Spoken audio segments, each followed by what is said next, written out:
بالله من الشيطان الرجيم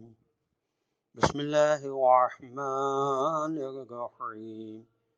السلام علیکم۔ آپ کی خدمت میں احمد کراچی سے میں حاضر ہوں اور اس وقت میں پارہ نمبر 1 کے 5ویں رکوع کی تلاوت کا شرف حاصل کر رہا ہوں، اور یہ رکوع سورہ بقرہ کی آیت نمبر 40 سے شروع ہوتا ہے اور 46 پہ ختم ہوتا ہے۔ بسم اللہ الرحمن الرحیم۔ یا بنی اسرائیل اذکروا نعمتی التی انعمت علیکم واوفوا بعہدی اوف بعہدکم وایای فارہبون۔ ترجمہ یہ ہے کہ اے اولاد یعقوب، یاد کرو میری اس نعمت کو جو انعام کیا ہے میں نے تمہارے اوپر، اور تم پورا کرو میرے عہد کو، میں پورا کروں گا تمہارے عہد کو، اور صرف مجھ سے ڈرو۔ اگلی آیت یہ ہے کہ وَآمِنُوا بِمَا أَنزَلْتُ مُصَدِّقًا لِمَا مَعَكُمْ وَتَكُونُوا أَوَّلَ كَافِرٍ بِهِ وَلَا تَشْتَرُوا بِآيَاتِي ثَمَنًا قَلِيلًا وَإِيَّايَ فَاتَّقُونِ۔ اور ایمان لاؤ ساتھ اس کے جو میں نے نازل کی، در حالہ کہ وہ تصدیق کرنے والی کتاب ہے اس چیز کی جو تمہارے پاس ہے، اور نہ بنو پہلے کفر کرنے والے اس کے، اور نہ وصول کرو میری آیات کے بدلے بہت تھوڑی قیمت، اور صرف مجھ سے ڈرو۔ آیت نمبر 42 یہ ہے وَلَا تَلْبِسُوا الْحَقَّ بِالْبَاطِلِ وَتَكْتُمُوا الْحَقَّ وَأَنْتُمْ تَعْلَمُونَ۔ اور نہ ملا دو حق کو باطل کے ساتھ، اور نہ چھپاؤ حق کو حالانکہ تم جانتے ہو۔ بنی اسرائیل کے بارے میں مختصراً یہ ہے کہ اللہ نے اس سے پہلے عام انسانوں پر اپنی عمومی نعمت خلق کو ذکر کیا، اور زمین کی تمام چیزوں کا انسان کے فائدے کے لیے خلق کرنے کا ذکر کر کے اپنی عبادت و معرفت کی طرف متوجہ فرمایا، اور پھر حضرت آدم علیہ السلام کی تخلیق و خلافت اور ملائکہ کا اس کے سامنے سجدہ کرانے کا بنی آدم پر خصوصی احسان بیان فرما کر انسان کو خطا کے بعد توبہ کی طرف متوجہ ہونا سکھایا، جس کی تفصیل قدرے بیان ہو چکی ہے۔ اب بنی اسرائیل پر اپنے خاص احسانات کا ذکر فرماتا ہے۔ اس مقام پر صرف توجہ دلانے کے لیے اجمالی طور پر یاد دہانی کے بعد ان کو حق پوشی سے بچنے کی اور قرآن پر ایمان لانے کی دعوت دے کر اپنی گرفت سے ڈرایا ہے پروردگار نے، اور اگلے رکوع میں نعمات و احسانات آئے گی، اور اس کے بعد ارشاد ہوتا ہے وَلَا تَلْبِسُوا الْحَقَّ بِالْبَاطِلِ وَتَكْتُمُوا الْحَقَّ وَأَنْتُمْ تَعْلَمُونَ۔ اور نہ حق کو باطل کے ساتھ، اور نہ چھپاؤ حق کو حالانکہ تم جانتے ہو۔ یعنی یہ ملاوٹ جو ہے صرف دودھ ہی میں نہیں ہوتی بلکہ حق و باطل میں بھی ملاوٹ ہوتی ہے۔ خدا یہ فرما رہا ہے کہ یہ کام نہ کرنا کہ حق کو باطل کے ساتھ اور باطل کو حق کے ساتھ تم ملا دو۔ خدا کوئی ملاوٹ بالکل پسند نہیں ہے، چاہے دودھ میں ملاوٹ ہو یا حق و باطل میں ملاوٹ ہو۔ حق ہی حق ہو، خالص ہو، انسان خلوص کے ساتھ عبادت کرے۔ اب اسرائیل کے سلسلے میں یہ ہے کہ حضرت یعقوب علیہ السلام کا نام تھا یہ۔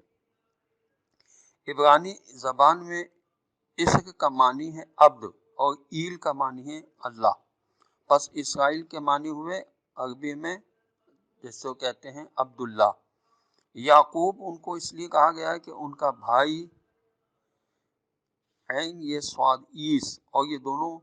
جڑوے پیدا ہوئے، یعنی یعقوب علیہ السلام اور عیس دونوں جڑواں پیدا ہوئے۔ پہلے عیس کا تولد ہوا اور ان کے بعد یہ پیدا ہوئے، تو چونکہ یہ بعد میں پیدا ہوئے اس لیے ان کو یعقوب کہا گیا، یعنی بعد میں پیدا ہونے والا۔ لفظ یعقوب عقب سے مشتق ہے۔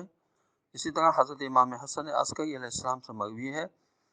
یہ جو بتایا گیا ہے۔ اور تورات میں خداوند کریم نے بنی اسرائیل سے عہد فرمایا تھا کہ میں ایک نبی یعنی حضرت محمد مصطفیٰ صلی اللہ علیہ وسلم کو مبعوث کروں گا، جو اس کی اطاعت کرے گا اس کو دگنا اجر عطا کروں گا۔ ایک اجر موسیٰ علیہ السلام اور تورات پر ایمان لانے کا، اور دوسرا اجر جناب محمد مصطفیٰ صلی اللہ علیہ وسلم اور قرآن پر ایمان لانے کا، اور جو شخص ان پر ایمان نہیں لائے گا اس کو سزا کے طور پر جہنم میں داخل کروں گا۔ بس یہاں آیا جا رہا ہے یہ بنی اسرائیل جو اس وقت جناب رسالت مآب صلی اللہ علیہ وسلم کے زمانے میں تھے، وہ اس وقت موجود نہ تھے، لیکن چونکہ تورات پر ایمان کا دعویٰ رکھتے تھے لہٰذا وہ عہد ان کو شامل تھا، اور ان کی وفا ان پر لازم و واجب تھی۔ یہ مجموع بیان میں لکھا ہے۔ تفسیر برہان میں اسی آیت کے ذیل میں ابن بابویہ سے بسند متصل ابن عباس سے مروی ہے کہ جناب رسالت مآب صلی اللہ علیہ وسلم نے جب یہ آیت اتری تو فرمایا کہ حضرت آدم علیہ السلام دنیا سے رخصت ہوئے تو اپنے فرزند حضرت شیش کے ساتھ وفا کرنے کا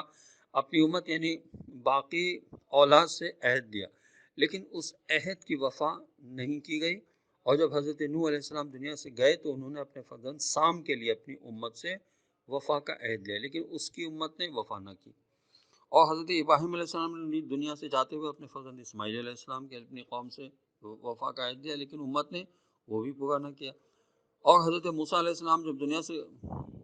رخصت ہونے لگے تو اپنی قوم سے اپنے وصی حضرت یوشع علیہ السلام کے ساتھ وفاداری کا عہد لیا، لیکن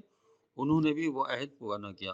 اور جب حضرت عیسیٰ ابن مریم علیہ السلام آسمان پر تشریف لے گئے تو انہوں نے اس سے پہلے اپنی قوم سے اپنے وصی حضرت شمون کے ساتھ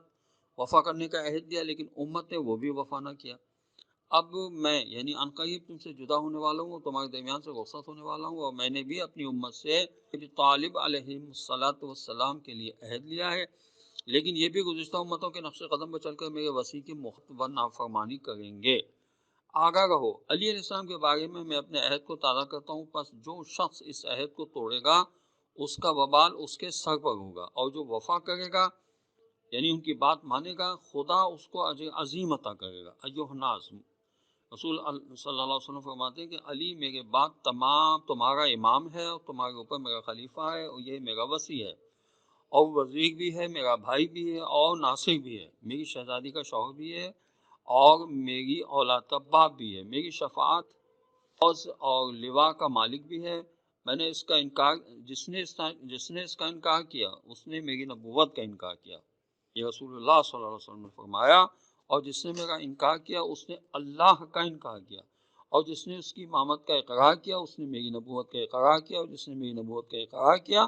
اس نے اللہ کی توحید کا اقرار کیا۔ اے لوگوں،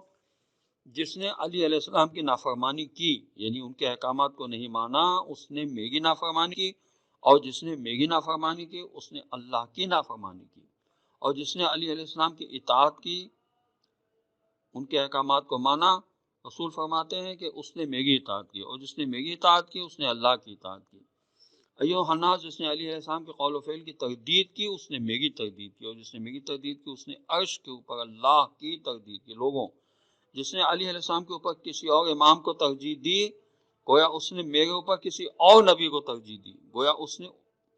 اللہ کے علاوہ کسی اور کو رب ہونے میں ترجیح دی۔ ایھا الناس، رسول اللہ مزید فرماتے ہیں کہ علی علیہ السلام سید الوصیین ہیں، نوریوں کے سردار ہیں، اور مومنوں کے مولا ہیں۔ اس کا ولی میرا ولی، اور میرا ولی اللہ کا ولی ہے۔ دشمن میرا دشمن، اور میرا دشمن اللہ کا دشمن ہے۔ یہاں ولی دوست کے معنی میں استعمال ہوا ہے، محب کے معنی میں استعمال ہوا ہے۔ پس علی علیہ السلام کے بارے میں اللہ کے عہد کی وفاداری کرو، وہ قیامت کے دن تمہارے ساتھ جنت کے عہد کی وفاداری کریں گے۔ اس کے بعد مجموع البیان میں حضرت امام محمد باقر علیہ السلام سے منقول ہے کہ حی بن اخطب اور کعب بن اشرف اور دیگر علماء یہود کے لیے حرام یا معاف کیجیے گا عوام یہودیوں کی طرف سے سالانہ وظائف مقرر تھے، اور جب رسالت مآب صلی اللہ علیہ وسلم کے دین کی ترویج و اشاعت میں انہیں اپنے مقررہ وظائف کے بند ہونے کا خطرہ پیدا ہوا جس کو وہ نہ چاہتے تھے، تو بس انہوں نے جناب رسالت مآب صلی اللہ علیہ وسلم کا ذکر اور جملہ اوصاف جو توریت میں ذکر تھے سب کو بدل ڈالا۔ بس قرآن مجید ان کی اسی شرارت کی خبر دے رہا ہے۔ آیت نمبر 43 یہ ہے، وَأَقِیمُوا الصَّلَاةَ وَآتُوا الزَّکَاةَ وَارْکَعُوا مَعَ الرَّاکِعِینَ،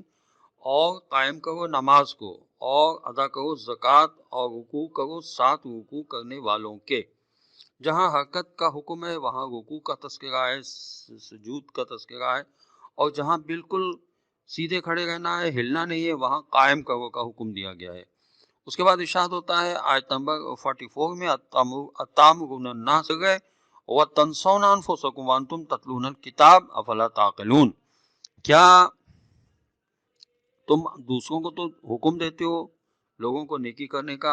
اور اپنے آپ کو بھلا دیتے ہو، حالانکہ تم تلاوت کرتے ہو خود بھی، کتاب توریت کی، کیا تم نہیں سمجھتے ان چیزوں کو؟ پھر ارشاد ہوتا ہے 45 آیت میں کہ وَاسْتَعِینُوا بِالصَّبْرِ وَإِنَّهَا لَكَبِیرَةٌ إِلَّا عَلَى الْخَاشِعِینَ، اور اللہ سے مدد چاہو ساتھ صبر اور نماز کے، یعنی اللہ سے بھی مدد چاہو، نماز سے بھی مدد چاہو، صبر سے بھی مدد چاہو۔ تو اس کا مطلب ہے کہ یہ تمام چیزیں اللہ کے حکم کے مطابق وہ ہیں کہ جن سے مدد طلب کی جا سکتی ہے۔ اب صبر سے مدد،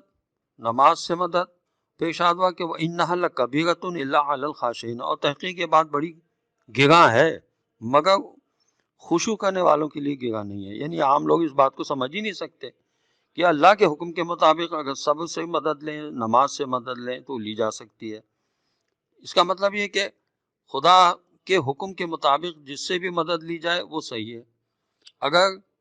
کسی کو اللہ نے یہ اختیار دیا ہے کہ وہ مدد کر سکتا ہے تو ظاہر اس سے مدد لی جا سکتی ہے، لیکن اگر کوئی مدد کر ہی نہیں سکتا ہے، خود کہتا ہے کہ اگر علی علیہ السلام نہ ہوتے تو میں ہلاک ہو جاتا، تو وہ کہاں کسی کی مدد کر سکتا ہے؟ آیت نمبر 46 یہ کہ الذین یظنون انہم الیہ راجعون، جن کو یقین ہے، یعنی ظن کے معنی یہاں تعیین ہے کہ وہ اپنے رب سے ملاقات کرنے والے ہیں اور اسی کی طرف پلٹنے والے ہیں، وہ ان تمام باتوں پہ عمل کرتے ہیں۔ اب یہاں پہ نماز کا بھی ذکر ہے، زکوٰۃ کا بھی بیان ہے، یعنی تمام عبادات میں سے نماز کو اور زکوٰۃ کو افضل قرار دیا گیا ہے۔ نماز عبادت بدنیہ میں سے افضل ہے اور زکوٰۃ عبادت مالیہ میں سے افضل ہے۔ یعنی لوگ اس کو سمجھتے ہیں کہ نماز کا ذکر ہے اور زکوٰۃ کا ذکر ہے، تو وہ زکوٰۃ نہیں ہے جو سونے چاندی پہ ہوتی ہے، جانوروں پہ ہوتی ہے، غلے پہ ہوتی ہے۔ یہاں زکوٰۃ کا مطلب ہے یعنی عبادات مالیہ۔ اب نماز کے بارے میں حضرت امام محمد باقر علیہ السلام سے منقول ہے کہ آپ علیہ السلام نے فرمایا کہ نماز سے سستی نہ کرو، کیونکہ جناب رسالت مآب صلی اللہ علیہ وسلم نے اپنے آخری وقت میں فرمایا کہ نماز کو خفیف جاننے والا مجھ سے یعنی میری امت سے نہیں ہے، اور شراب پینے والا بھی میری امت سے نہیں ہے۔ خدا کی قسم ایسا شخص میرے پاس ہرگز حوض کوثر پر وارد نہیں ہوگا۔ نیز دوسری بات میں کہ حضور صلی اللہ علیہ وسلم نے فرمایا کہ مومن جب تک نماز کا پابند رہے گا شیطان اس سے خوف زدہ رہے گا،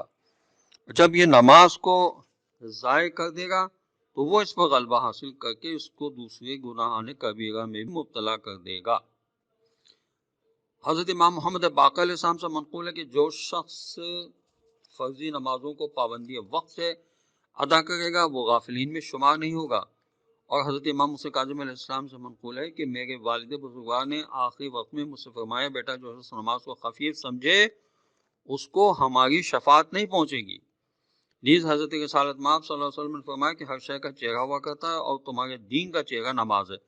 پس تم اپنے دین کے چہرے کو بدنما نہ کرو۔ یہ اصول کافی میں روایت موجود ہے۔ تو ان روایت سے معلوم ہوتا ہے کہ معصومین علیہ السلام نے اپنے آخری وقت میں سب سے پہلے نماز کی وصیت فرمائی، حتیٰ کہ حضرت امام حسین علیہ السلام نے قیام سے آخری وسط کے وقت اپنے بیمار فرزند کو سب سے پہلے نماز کی وصیت فرمائی، اور ابو تمامہ سیداوی نے جب نماز کا وقت یہ یاد دلایا تو آپ علیہ السلام نے نہایت خوش ہو کر اس کو یہی دعا فرمائی کہ خدا تجھے نمازیوں میں محشور کرے۔ مومنین کو واقع کربلا سن کر امام حسین علیہ السلام کی فرمائشات اور آخرت کی قدر کرنی چاہیے۔ نماز کے مسائل کی پوری تفصیل فقہی کتابوں میں موجود ہے۔ زکوٰۃ کے بارے میں حضرت امام جعفر صادق علیہ السلام نے محمد بن مسلم سے فرمایا کہ جو شخص اپنے مال لے زکوٰۃ میں سے کوئی چیز روک دے اور ادا نہ کرے، خداوند کریم بروز محشر اس مال کو ازدہے کی شکل دے کر اس کی گردن میں ڈال دے گا جو اسے نوچتا رہے گا یہاں تک کہ مخلوق کا حساب ختم ہو۔ ایک روایت میں ہے کہ جناب رسول خدا صلی اللہ علیہ وسلم نے نام لے کر 5 آدمیوں کو اپنی مسجد سے نکال دیا اور فرمایا کہ تم چونکہ زکوٰۃ ادا نہیں کرتے لہذا اس مسجد میں نماز بھی نہ پڑھو۔ ابو بصیر سے مروی ہے کہ حضرت صادق علیہ السلام نے فرمایا جو شخص زکوٰۃ کا ایک قیراط ادا نہ کرے نہ وہ مومن ہے اور نہ مسلمان ہے، اور روایت میں ہے کہ اس کی نماز بھی مقبول نہیں ہے۔ حضرت امام جعفر صادق علیہ السلام نے فرمایا کہ جب قائم آل محمد جل اللہ تعالیٰ فرج و شریف کا ظہور ہوگا تو زکوٰۃ نہ دینے والوں کی گردنیں اڑا دی جائیں گی۔ نیز جناب رسالت مآب صلی اللہ علیہ وسلم سے منقول ہے کہ جس مال سے زکوٰۃ ادا نہ ہو اس پر لعنت ہے، اور زکوٰۃ کے مسائل کی تفصیل بھی فقہی کتابوں میں موجود۔ یہ وَرْكَعُوا مَعَ الرَّاكِعِينَ اس سے مراد نماز با جماعت ہے کہ جہاں تک انسان کے لیے ممکن ہو وہ نماز باجماعت ادا کرے، ظاہر ہے اس کا ثواب فرادہ نماز سے بہتر ہے۔ لیکن اگر انسان نہیں جا سکتا ہو، کوئی اور مسئلہ ہو، تو گھر میں اذان اور اقامت کہہ کر نماز ادا کرے تو بھی اس کو جماعت کا ثواب مل سکتا ہے۔ کچھ روایات میں ملتا ہے کہ فرشتے جو ہیں وہ اس کے ساتھ شامل ہو جاتے ہیں، اور گھر میں اگر اذان اور اقامت کہہ کر نماز پڑھی جائے تو اس کو کافی ثواب مل جاتا ہے۔ خداوند عالم سے دعا ہے کہ جلد سے جلد امام زمان کا ظہور ہو اور ہمیں ان کے اعوان و انصار میں شامل ہونے کی توفیق نصیب ہو۔ السلام علیکم ورحمۃ اللہ وبرکاتہ۔